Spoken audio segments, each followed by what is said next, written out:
संभावित अनिष्ट की आशंका जिसे रोका या नियंत्रित नहीं किया जा सकता, डर है।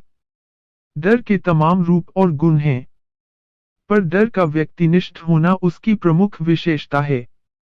यानी, हर व्यक्ति के पास अपने निजी डर और उसके अपने संस्करण हैं।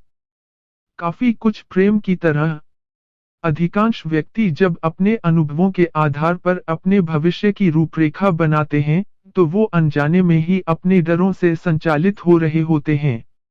इस प्रकार डर हमारे जीवन में दिशा निर्धारक की महत्वपूर्ण भूमिका में होता है।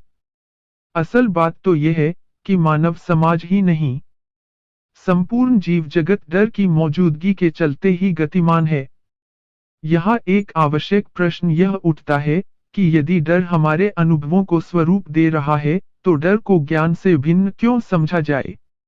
दरअसल डर की संकल्पना प्रत्यक्षत, हानि और अप्रत्यक्षत, लाभ से जुड़ी हुई है, यानी डर का आदि अंत प्राय भौतिक परिस्थितियों के मध्य ही विस्तारित रहता है, जबकि ज्ञान अपने मुक्त स्वरूप में निर्बंधित नहीं किया जा सकता। डर के आवरण में छिपे लाभ-हानि के चिंतन से मुक्ति का प्रयास सभ्यता की शुरुआत से ही जारी है। इस चिंतन का उद्देश्य समय समय पर सभ्यता को डर, अर्थात लाभ-हानि के मकड़जाल में पूरी तरह से उलझने से बचाना था। समझने की बात है कि अगर हर व्यक्ति के चिंतन का प्रथम और अंतिम उद्देश्य हानि की न्यूनता एवं लाभ की अधिकता ही हो जाएगी, तो सभ्यता के विकास की गति चाहे बढ़ती जाए पर उसका दायरा सीमित और मूल्य जड़ हो जाएंगे। बड़ी बात नहीं है ऐसी परिस्थितियों में स्वयं उस व्यक्ति समेत सब कुछ सिर्फ और सिर्फ साधन बनकर रह जाएगा। यह व्यवस्था अमानव तैयार करेगी, महामानव नहीं। यही अमानव ही एक दिन विश्व के अंत का कारण बनेंगे। वस्तुत ये डर व्यक्ति साथ लेकर नहीं जन्मता है। ब्राजील के पाउलो कोएल्हो, द अल्केमिस्ट जैसी शानदार किताब के लेखक कहते हैं कि व्यक्ति मूलतः दो प्रकार के डर साथ लेकर पैदा होता है। पहला, गिरने का डर और दूसरा, तेज आवाज का डर, तथा ये दोनों डर हमारा मन नहीं, बल्कि हमारा तंत्रिका तंत्र महसूस करता है। इनके अतिरिक्त व्यक्ति अपने सभी डर जीवन के अपने अनुभवों के साथ ही अर्जित करता है। वस्तुतः मृत्यु का डर भी जन्मजात नहीं होता। विचारणीय है कि अंधेरे में हम अकेले होने की वजह से नहीं, बल्कि अकेले न होने की आशंका से डरते हैं। जीवन के शुरुआती चरणों में हमारा परिचय जिस क्रम से डर के जिस संस्करण से होता है, उसी क्रम और अनुपात में हम उस डर से प्रभावित होते हैं। इस प्रकार हमारे जीवन के तमाम अनुभव दरअसल अलग अलग तरह के डर और उनके प्रभावों के अनुमानों का संकलन है। संभव है डर से जन्मी दशाओं के चिंतन की इसी अवस्था अथवा निष्कर्ष पर आकर गीता में जीवन, शरीर, संबंध, धन इत्यादि लाभों को गौण बताया गया हो। क्या सच में असंभव है कि नए अनुभवों का लालच देकर जोखिम उठाने और बहादुर बनने की सीख देते समय पाउलो कोएल्हो का be brave, take risk, nothing can substitute experience कहना मानव को हानि से डरा हुआ स्वार्थी अमानव बनने से रोकने का एक प्रयास भर हो बिल्कुल संभव है। भय और ज्ञान के संबंधों पर प्राचीन काल से ही हमारे विचारकों ने पर्याप्त विमर्श और चिंतन किया है। हमारी ज्ञान परंपरा में भी इस बात के तमाम प्रमाण हैं कि हर तरह के भय के विरुद्ध हमारा ज्ञान प्रमुख हथियार रहा है। इसे समझने के लिए हम आत्मा का उदाहरण लेते हैं। एक अर्थ में आत्मा की संकल्पना दरअसल मृत्यु के भय को कम करने का ही एक सफल उपाय है। मृत्यु से हम सभी परिचित हैं, जानते हैं कि शरीर का अंत तय है। ऐसे में हमारी आत्मा के अमर होने का ज्ञान हमें मृत्यु के भय से राहत देता है।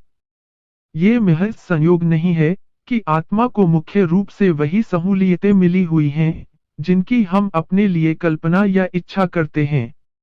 मसलन उसका अजर होना, अमर होना, आग से न जलना या ऐसे ही तमाम गुण।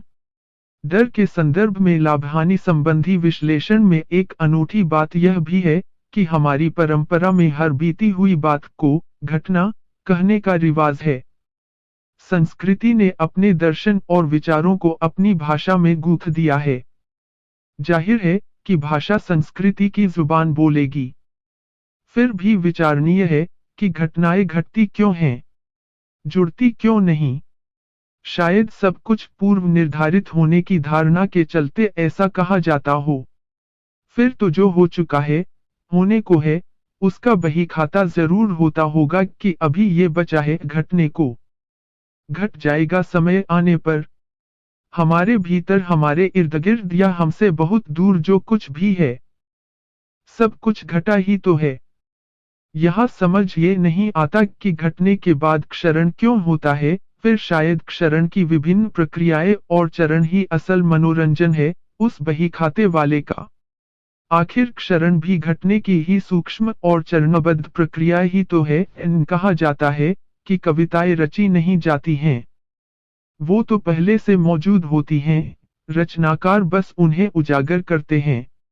बात सिर्फ कविता, कहानी, संगीत या किसी अन्य कला तक सीमित होती तो क्या बात थी।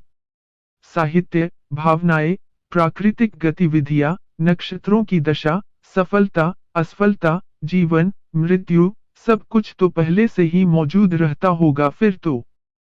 और इसका रजिस्टर रखा रहता होगा किसी सुलेमानी बस्ते में। ये बस्ता किसकी पीठ पर रहता होगा। खैर, मजेदार बात तो यह है कि सब कुछ घटते जाने के बावजूद हम हमेशा जोड़ने की फिराक में रहते हैं। अगर एक बार मुस्कुराते हुए स्वतः ही घटने की इस प्रक्रिया में शामिल हो जाया जाए तो संभव है कि घटनाओं के सुलेमानी बस्ते वाले मुनीम से हमारी बनने लगे, दोस्ती हो जाए उससे कि हमने उसका काम आसान कर दिया।